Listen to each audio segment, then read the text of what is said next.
நம்மகிட்ட என்னென்ன பிரச்சனைக்கு வராங்கன்னு பார்த்தீங்கன்னா, கணவன் மனைவி பிரச்சனை, குடும்பம் பிரிஞ்சு இருக்கிறவங்க சேர்த்து வைக்கிறதுக்கு, அப்புறம் வீட்டில் காணாமல் போன பிள்ளைகளை வீட்டுக்கு வராமல் வீட்டுக்கு அடங்காமல் பிரச்சனை பண்ணிட்டு இருக்கிற பிள்ளைகளை தன்வசப்படுத்துறதுக்கும், வீட்டில் சொல் பேச்சு கேட்டு நடக்கிற மாதிரியும், அப்புறம் பேய்கள் பிடிச்சு வந்தாலும் மற்ற மாதிரி பிரச்சனையில சின்ன பசங்களானாலும் பெரியவங்களாலும் வருவாங்க நிறைய பேருக்கு. அவங்களுக்கு நிவர்த்தி பண்றதுக்காக அம்மா வச்சிருக்கேன். பட்டவங்க இங்கே வந்தாங்கன்னா அந்த சாமியை நம்ம மேலே வச்சு இறக்கி அவங்க உடம்புல ஆட வச்சு அந்த சாமி எந்த சாமி அவங்க உடம்புல வந்திருக்குது, இவ்வளோ நாள் எதனால வராமல் இருந்துச்சு. இந்த வந்து அமாவாசை பௌர்ணமி டைம் வந்து அம்மாவிட்ட ஆளுங்க பிரச்சனைக்குன்னு வருவாங்க. வரும்போது அம்மாவிட்ட உத்தரவு கேட்டு இறங்க கூப்பிடும் போது அம்மாவே தானே வந்துருவாங்க. ஐயா, இது பத்ரகாளி அம்மனுடைய வாகனம் வேதாளம். இது வந்து அங்காள பரமேஸ்வரி. இங்க வந்து மாசம் அமாவாசைக்கு தான் அங்காள பரமேஸ்வரிக்கு பிரதானமா பூஜை போடுறாங்க.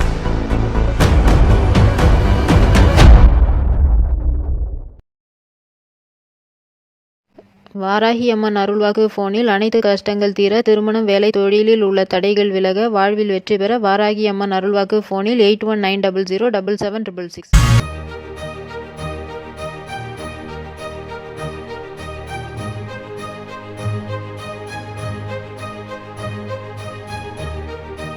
உலகெங்கிலும் வாழும் ரோஜா தமிழ் டிவி நேயர்களே, உங்கள் அனைவருக்கும் என் பணிவான வணக்கங்கள். இன்றைக்கு நம்ம ஒரு பிரபல ஆன்மீகவாதி சுனில் அவர்களை சந்திக்க வந்திருக்கிறோம். அவங்க என்னென்ன பண்ணுறாங்க, எதெல்லாம் பண்ணிட்டு இருக்கிறாங்க அப்படிங்கிறத பற்றி தெரிஞ்சுப்போம். வாங்க சார். வணக்கம். வணக்கம். உங்கள் பேர், சொந்த பேரே சுனில் தானே? பேர் சுனில். இப்போ வந்து இது எந்த ஊர்? இது செங்கல்பட்டு மாவட்டம் சிங்கப்பெருமாள் கோவில் குளத்தூர். சிங்கப்பெருமாள் கோயில் குளத்தூர். ஆமாம். பார்க்கறதுக்கு ஒரு அடர்ந்த வனப்பகுதியில் மிக அழகான ஒரு அமைதியான ஒரு இடத்துல இதை நிர்மாணிச்சிருக்கீங்க. இந்த கோயிலுக்கு பேர் என்ன? இந்த கோயில் என்ன? கோயிலுடைய பேர் ஆழ்துறை இசைக்கம்மன் பத்ரகாளியம்மன் திருக்கோவில்.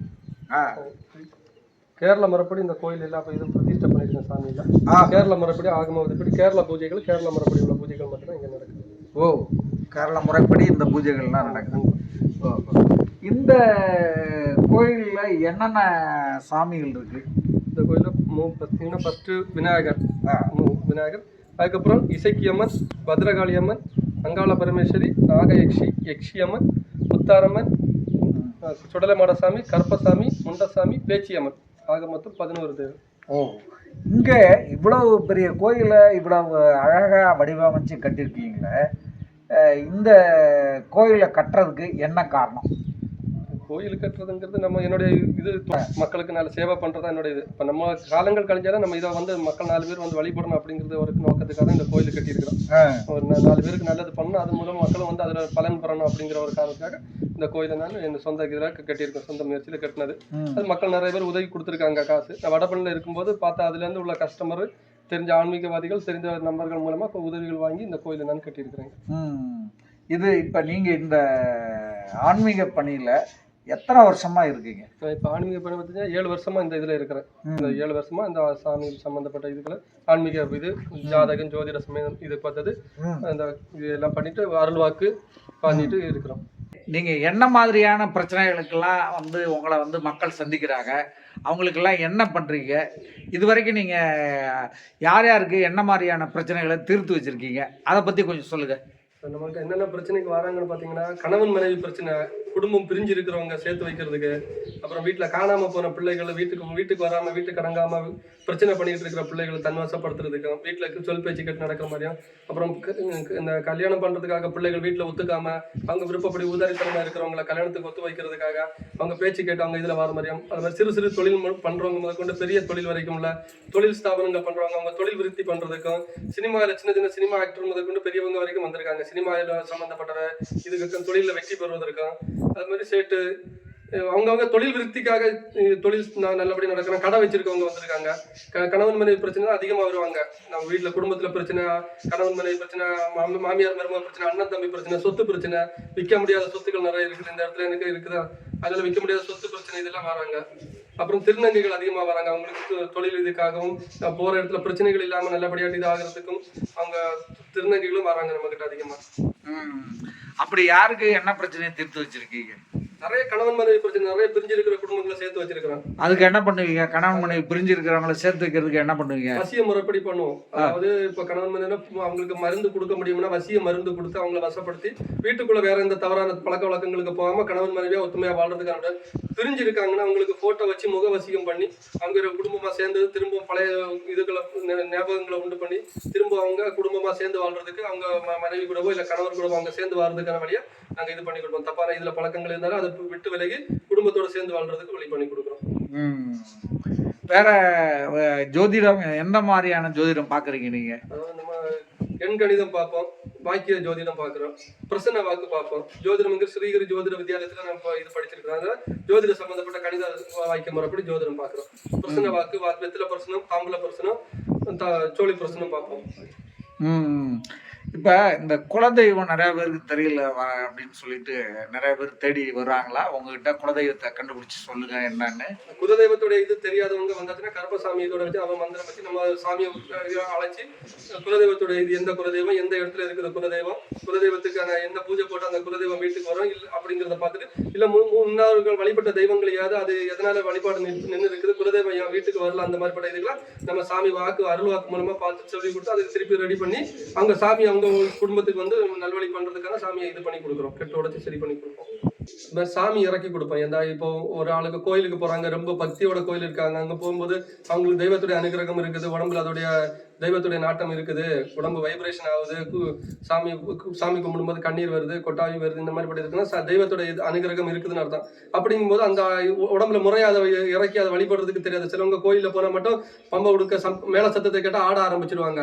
அந்த மாதிரி பட்டவங்க இங்க வந்தாங்கன்னா அந்த சாமியை நம்ம மேல வச்சு இறக்கி அவங்க உடம்புல ஆட வச்சு அந்த சாமி எந்த சாமி அவங்க உடம்புல வந்திருக்குது, இவ்வளவு நாள் எதனால வராம இருந்துச்சு, இந்த காரணங்கள் அந்த சாமிக்கிட்டே வாக்கு கேட்டுக்கிட்டு அதுக்கப்புறம் இது நம்ம கெட்டு திரும்பி ஏற இந்த மாறாத அளவுக்கு உடம்புல அழகு போட்டு, நாக்கில் அழகு போட்டோ வாழகோ உதட அழகோ போட்டு நம்ம இது பண்ணி விடுவோம். அதை எப்படி நம்ம கட்டி விடுறதுனால வீட்டுல ஒரு நல்லது கெட்டது, ஒரு குடும்ப பிரச்சனை ஏதாவது இருந்தனாலோ இல்ல நாளைக்கு ஒரு நல்லது கெட்டது நடக்க போகுது, இல்ல ஒரு நல்ல காரியங்கள் இருக்குது, சாமியை கூப்பிட்டு உத்தரவு வாங்கணும் அப்படின்னா இந்த மாதிரி கோயிலுக்கு போகாமலே அவங்களே அவங்க வீட்டுல சாமிக்கு கற்பூரம் வச்சு சாமியை அழைச்சோம்னா அவங்க உடம்புல வந்துச்சுன்னா எதனால இந்த பிரச்சனை நம்ம பண்ணலாமா, இதுக்கு தீர்வு பண்ண முடியுமாங்கிறது அவங்க குலதெய்வமோ இல்ல அவங்க இஷ்ட தெய்வத்தை அழைச்சி கூட கேட்டு அதை நிவர்த்தி பண்ண முடியும். இல்ல அது அடுத்த ஒரு வீடு குடித்தனம் போறது, இல்ல ஒரு கல்யாணத்துக்கு நல்ல காரியம் பார்க்க போறது, காது குத்துறது கூட இந்த மாதிரி இதுல நம்ம பார்த்து பண்ணலாம். ஐயா, இது பத்ரகாளி அம்மனுடைய வாகனம் வேதாளி, வேதாளம். அதாவது நம்ம போருக்கு புறப்படும் போது இந்த வேதாளத்துல தான் போவாங்க. கடல் தாண்டி போறதுக்காக வேதாளத்துல தான் நம்ம போருக்கு போவாங்க. ஆனா போர் முடிச்சிட்டு வந்ததுக்கு அப்புறம் தான் அந்த அரக்கனை வதம் செய்து அந்த அரக்கனை அம்மா கிட்ட இது சரணடைவாரு. அதனால அந்த அரக்கனே சிங்கமா மாத்தி அந்த சிங்கத்துக்கு மேலே ஏறி அம்மா திருப்பி வர்றதுனால நம்ம காளியம்மன் கோயில் எல்லாமே சிங்க வாகனம் வச்சிருப்பாங்க. ஆனால் போருக்கு புறப்படும் போது நம்ம இந்த வாகனத்துலாம் போவாங்க. நம்ம புறப்படும் சங்கல்பத்தில், அதாவது ஒரு ஆளுக்கு நல்லது கெட்டது எதுவாக இருந்தாலும் அவங்க வாரவங்களுக்கு நிவர்த்தி பண்ண கொடுக்கணும் அப்படிங்கிற ஒரு இதனால நம்ம புறப்படும் சங்கல்பத்தில் வச்சிருக்கிறோம். அதனால வேதாளத்தை வச்சிருக்கிறோம். நம்ம ஒரு நல்லது கெட்டதுன்னா நம்ம இந்த வாகனத்தில் போய் அவங்களுடைய இதுகளை நிவர்த்தி பண்ணி கொடுப்பாங்க. அதனால கேரள முறைப்படி வேதாளத்தை நம்ம பிரதிஷ்டை பண்ணியிருக்கிறோம். நீங்க ரெண்டு பேருமே வந்து இந்த வாக்கு அருள் வாக்கு சொல்றீங்களா? ஆமா, ரெண்டு பேருமே சொல்றோம். ஆமா, நாங்க ரெண்டு பேருமே அருள்வாக்கு சொல்றோம். ரெண்டு பேருக்கு உடம்புல சாமி வரும்.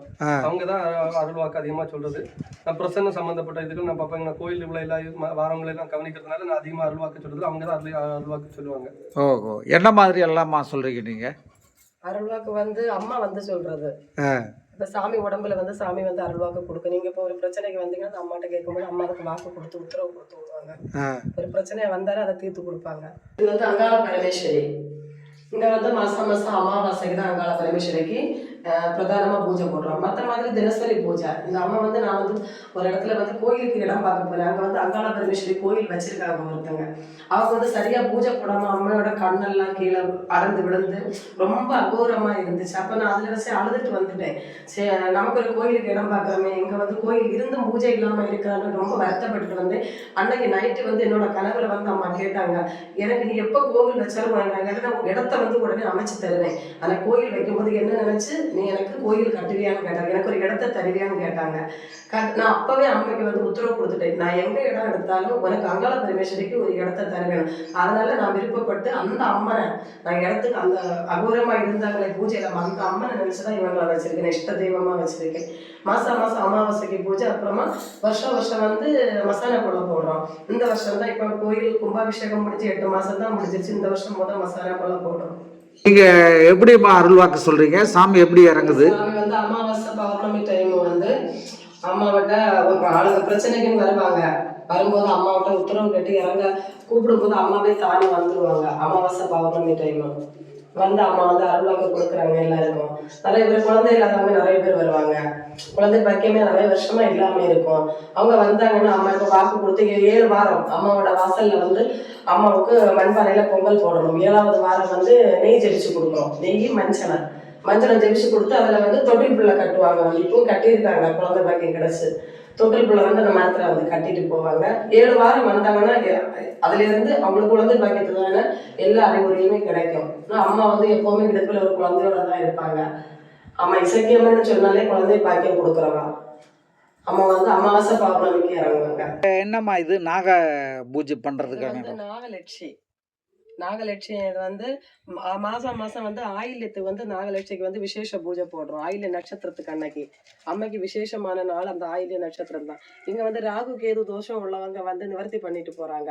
அப்புறமா நாகதோஷம் இருந்தா வந்து கல்யாணம் வந்து தள்ளி போகும். வீட்டுல பிரச்சனைகள் நடக்கும். கணவன் மனைவியா இருந்தா கூட அவங்களுக்குள்ளேயும் பிரச்சனைகள் நிறைய வரும். அப்படி நாகதோஷம் உள்ளவங்களும் அந்த ஆயில்யத்துக்கு அன்னைக்கு வந்து அதுக்கான பரிகார பூஜையை பண்ணி நிவர்த்தி பண்ணிட்டு போறாங்க நிறைய பேர். அதுக்காக வந்துதான் இதெல்லாம் வாங்கி வச்சு நிவர்த்தி ஆகிதான் இதெல்லாம் வாங்கி வச்சுட்டு போயிருக்காங்க நாகரி சிலை எல்லாம்.